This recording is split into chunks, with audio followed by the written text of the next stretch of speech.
जय श्री सांवलिया सेठ की। तो हेलो दोस्तों, एक बार फिर आपका स्वागत है लेट्स गो टू ट्रैवल के एक नए एपिसोड में, जिसमें हम आज यात्रा और दर्शन करेंगे सेठों के सेठ श्री सांवलिया सेठ की।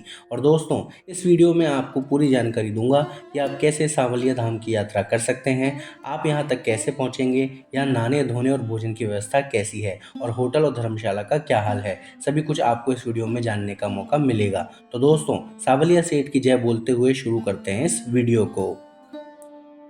तो दोस्तों, सांवलिया सेठ पहुंचने के लिए आपको सबसे पहले पहुंचना होगा चित्तौड़गढ़ बस स्टैंड पर। चित्तौड़गढ़ बस स्टैंड और रेलवे स्टेशन बिल्कुल आसपास है। और अगर आप सुबह सुबह ही दर्शन करना चाहते हैं तो सुबह 4:45 की चित्तौड़गढ़ स्टैंड से बस चलती है सांवलिया सेठ के दरबार के लिए, जो आपको यहाँ भासोड़ा गाँव के बाईपास पर छोड़ेगी। यहाँ सांवलिया जी के 2 और मंदिर हैं जहाँ भी आप जा सकते हैं। और जो मेन मंदिर है वो इस जगह से लगभग 7 किलोमीटर दूर स्थित मंडफिया गाँव में है, जहाँ आप ऑटो या मैजिक की सहायता से जा सकते हैं। पर पर्सन चार्ज मात्र 20 रुपये है। दोस्तों, खाटू श्याम मंदिर की तरह ही यहाँ भी आपको बड़ा ही द्वार देखने को मिलेगा और इस कॉरिडोर में आपको आगे बढ़ते जाना है। अब दोस्तों, अगर आप नहाना धोना चाहते हैं तो धर्मशाला या होटलों की व्यवस्था बिल्कुल इसी के पास बनी हुई है। यहाँ अगर आप होटल रूम लेना चाहते हैं तो 300 से 500 रुपये के अंदर 2 लोगों के लिए रूम मिल जाएगा। नहीं तो आप सिर्फ धर्मशाला में भी स्टे कर सकते हैं, जहाँ पर आपको अटैच रूम, वॉशरूम सहित मात्र 100 से 300 रुपये में इस धर्मशाला में मिल जाएगा। साथ ही आप मात्र 30 रुपये के अंदर यहाँ भरपेट भोजन भी कर सकते हैं। दोस्तों, मंदिर के बाहर आपको खाने पीने और साज सज्जा की काफ़ी सारी दुकानें भी देखने को मिलेंगी और लगभग आधा किलोमीटर पैदल चलने के बाद आपको मंदिर के दर्शन हो जाएंगे। मंदिर का परिसर बहुत ही बड़ा, सुंदर और हरियाली से भरा हुआ है। बीच में बना हुआ मुख्य मंदिर भी देखने में काफ़ी सुंदर लगता है। दोस्तों, सांवलिया सेठ की महिमा अपरंपार है और ऐसा माना जाता है कि यहाँ पर आने वाले हर भक्त की झोली को वो धन धान्य से भर देते हैं। दोस्तों, कई किंवदंतियों के अनुसार मीराबाई इन्हीं मुरलीधर की पूजा किया करती थी। साधु संतों का एक दल उस समय यात्रा करता हुआ मेवाड़ तक पहुंचा और इनके पास गिरधर गोपाल की 4 मूर्तियां थीं। जमात द्वारा इन मूर्तियों को धूमधाम से पूजा की जाती थी। चित्तौड़ के पास ही बेड़च नदी के तट पर काफ़ी सारे लोग गिरधर गोपाल की मूर्तियों का दर्शन करने के लिए आते थे। संयोगवश भगवती मीरा को भी इस जमात में कीर्तन करने का मौका मिला और सांवलिया जी की मूर्ति पर उनका मन मोहित हो गया और उसके बाद भक्ति रस में डूबी मीराबाई द्वारिकाधीश में विलीन हो गई। जबकि एक दूसरी मान्यता के अनुसार गिरधर गोपाल की ये सारी मूर्तियां संत दयाराम की टोली के पास थीं और कई वर्षों बाद जब मुगल राजा औरंगजेब को इन चमत्कारी मूर्तियों के बारे में पता चला तो उसने मंदिरों और मूर्तियों को तोड़ने का निश्चय लिया। औरंगजेब की सेना को अपनी ओर आता देख दयाराम उसकी टोली चारों मूर्तियों को जमीन के अंदर छुपा दिया और मिट्टी से भरकर उसके ऊपर बैठकर भजन कीर्तन करने लगे। सेना को मूर्ति नहीं मिली और समय बीतता चला गया। अब से करीब 250 वर्ष पहले मंडफिया गांव के निवासी भोलीराम गुजर को सपना आया कि बांगुड़ गांव के छापर में स्थित एक बरगद के पेड़ के नीचे 4 मूर्तियां नीचे दबी हुई हैं और इसलिए इस तरह से मंडफिया, बांगुड़ और गांव के लोग भासोड़ा गांव के लोगों के साथ उक्त स्थान पर पहुंचे और मिट्टी को खोदने पर उन्हें 4 मूर्तियां मिल गई। भोलीराम गुजर का सपना सच हो गया और सभी लोग हर्षोल्लास मनाने लगे। उसके बाद एक मूर्ति को प्राकट्य स्थल बागुंड में, एक मूर्ति को भासोड़ा गांव और सबसे मनमोहक मूर्ति को मंडफिया गांव ले जाया गया। एक मूर्ति गड्ढा खोदते समय टूट गई थी, जिसे वहीं पधरा दिया गया। उसके बाद सांवलिया जी की मूर्ति को अस्थायी रूप से भोलीराम गुजर के घर बहुत ही धूमधाम से स्थापित कर दिया गया।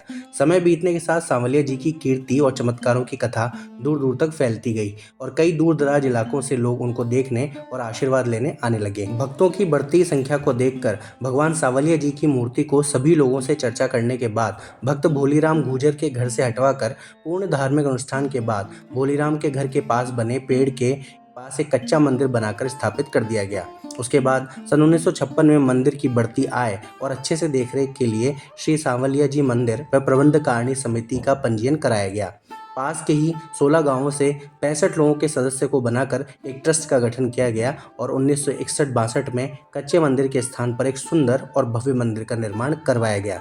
इसके बाद दर्शनार्थियों की बढ़ती संख्या, आय में वृद्धि और कार्य में विस्तार को देखते हुए 3 दिसंबर 1991 में राजस्थान सरकार द्वारा मंदिर को अधिग्रहित कर लिया गया ताकि कार्यों को सुचारू रूप से किया जा सके।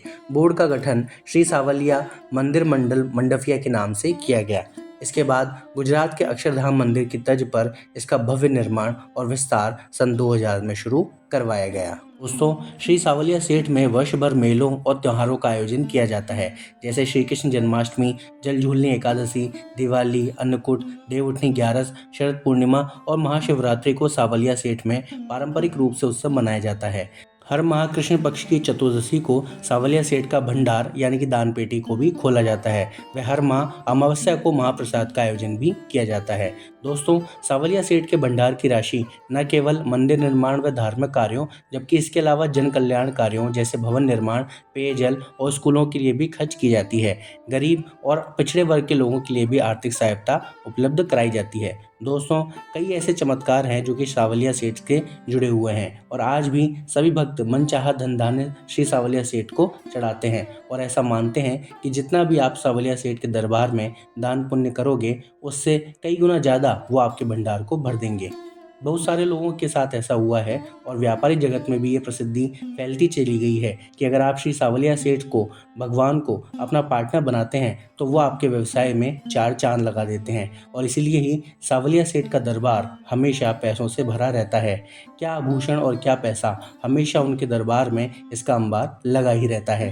पिछले कुछ वर्षों में ये मंदिर राजस्थान का सबसे अधिक राजस्व प्राप्त करने वाला मंदिर बन गया है, जिसमें 10 करोड़ से भी ज़्यादा राशि हर माह आती है, क्योंकि भगवान श्री सावलिया सेठ अपने भक्तों की मनोकामनाओं को पूरी करते हैं। तो दोस्तों, लगभग 1 घंटे के अंदर आप श्री सावलिया सेठ के मंदिर के संपूर्ण दर्शन कर सकते हैं और उनकी आत्मविभोर और प्रसन्न कर देने वाली मूर्ति का भी दर्शन कर सकते हैं। यहाँ पर कुछ देर ठहर के आप आगे बढ़ सकते हैं और साथ ही में बरगद के पेड़ के पास में आप भगवान शिव और पार्वती का मंदिर भी देख सकते हैं, जहाँ जाने में भी आपको काफ़ी अच्छा लगेगा और आपके मन को काफ़ी प्रसन्नता होगी। दोस्तों, पास ही में बनी आमलिया बाबूजी की समाधि को भी आप देख सकते हैं।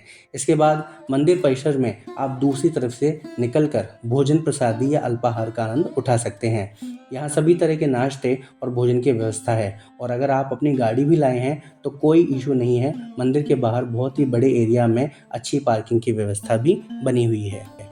तो दोस्तों, मैंने आपको सारी जानकारी दे दी है कि कैसे आप मंदिर तक पहुंच सकते हैं, यहाँ कहाँ ठहर सकते हैं और नहाने धोने और भोजन की व्यवस्था यहाँ पर कैसी है।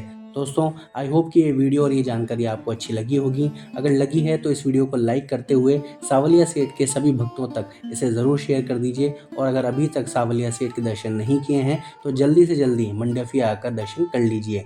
तो दोस्तों, मिलते हैं लेट्स गो टू ट्रैवल के ऐसे ही किसी नए वीडियो में। तब तक के लिए जय श्री सावलिया सेठ की।